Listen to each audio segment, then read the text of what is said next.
So we've seen already some of how we name these types of chiral molecules.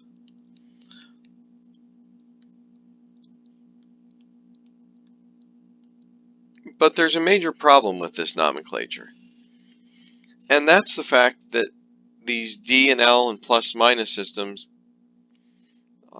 and they do still see some use, especially in biochemistry. We still use C, D, L, or plus minus used, especially with carbohydrates, as well as proteins.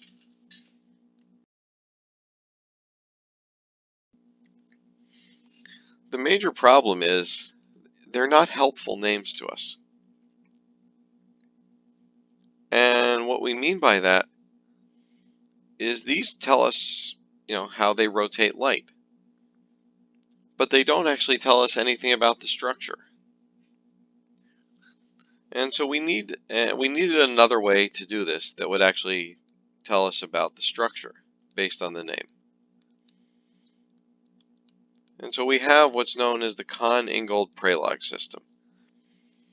And this then becomes part of our IUPAC nomenclature.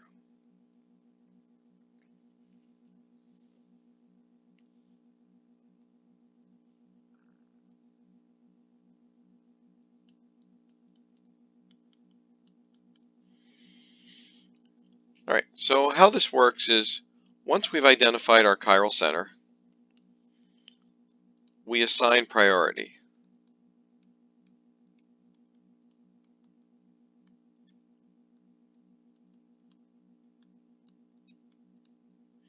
And we do it on the basis of highest atomic number.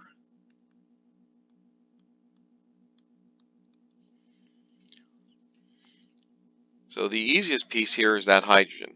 Hydrogen having an atomic number of 1 is always lowest priority. The other 3 substituents are oxygen and a pair of carbons. And oxygen is higher atomic number than carbon, so that's our first priority. Now, if 2 atoms have the same priority, then we have to look at what those are attached to. So our carbon here on the left is attached to hydrogens. But our carbon here on the right, in addition to 2 hydrogens, is also attached to another carbon. So that makes it higher priority. 2 here, 3 here. Second step, and this one's going to be very easy, is that we rotate the molecule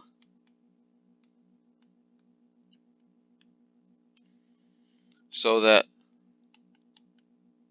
the lowest priority group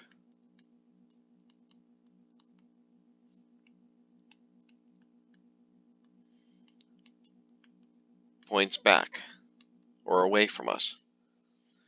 And why did I say that step would be easy here? Well, because that group already is. The hydrogen is already pointing back. But this is another one of those spots where your model kit can be very, very helpful to you. Some people are great at just looking at these two-dimensional structures and rotating them around in their head. I tend to use my model kits all the time for doing this, even after having done this for many, many years. Once we've done that, then we draw an arrow. And that arrow is going to go from 1 to 2 to 3.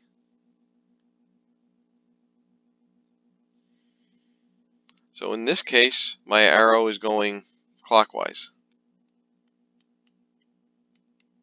which we might think of as to the right. And so we're going to go to Latin. The Latin word for right is rectus. And so this chiral center would be called R.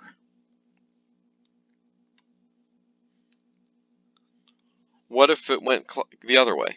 So if it went counterclockwise, that we would think of as going to the left, The Latin word for left is sinister, and we would call that S. So now, anytime we have a molecule that has chiral centers in it, this becomes part of the name of the compound.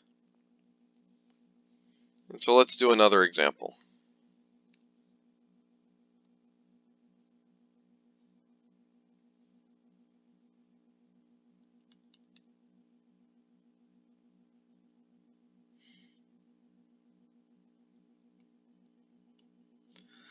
And in fact, what we're going to do here is not just assign R and S, but we're going to give this molecule its full name.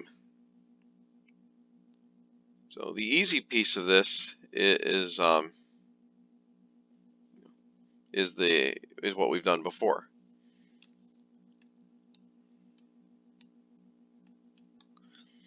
So this is heptane, and it's 3-isopropyl, 3-methyl heptane. But that third carbon is a chiral center, and they're all carbons there. So what's highest priority?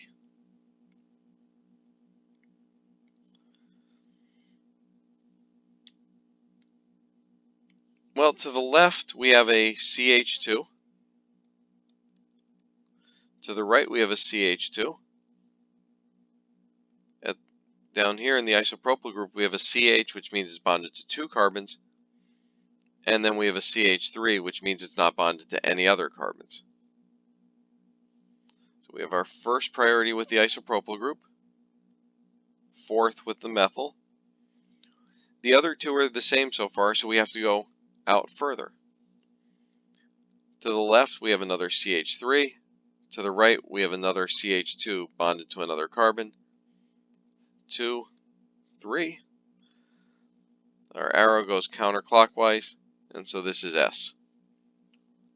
Where does the S go in the name? Goes right out in front. And so this compound would be S 3-isopropyl 3-methyl heptane.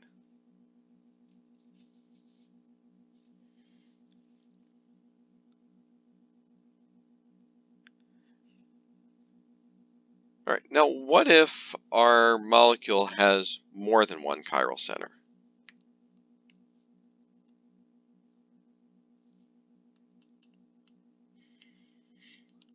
So how would we name this molecule? So the easy part is probably 2,3-dibromopentane.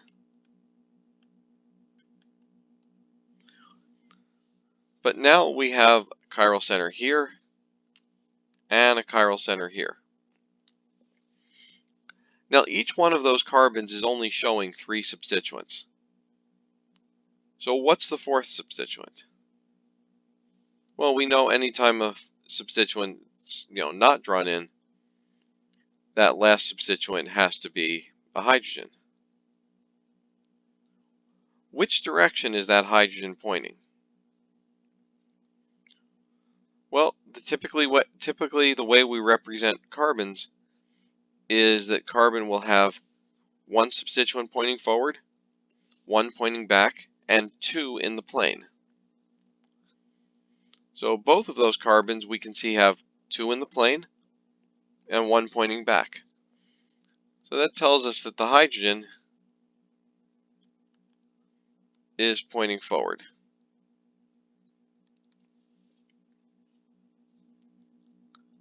So now we have to assign R and S to these 2 carbons separately.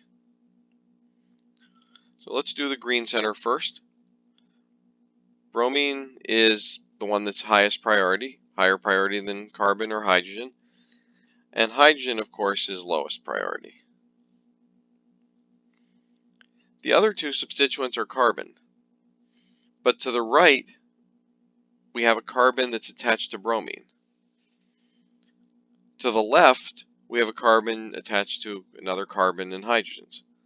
So we have higher priority here than here. Now, here's a trick that we can use sometimes. In this case, our lowest priority group, the hydrogen, is not pointing back, but pointing forward. When that happens, we could imagine ourselves, kind of looking at this molecule from the back, from the opposite side where we're looking at it. Then it would be in the right arrangement. Well, if you think carefully about how that works, and this is a place where looking at your models will help you greatly. What that means is it's going to be the opposite of what we're seeing here. So here, this is going counterclockwise. But if we were looking at it from the other side, which would point the hydrogen back, the arrow would go clockwise, and this would be R. Same thing can be done here. 1, 2, 3. Arrow is counterclockwise, but because the low priority group points forward, we also take the opposite, which is R again. Now, when we add these into the name, not only do we need to say R, R, but we need numbers. So carbon number 2 is R, and carbon number 3 is R. So with that, we know which chiral center corresponds to which carbon.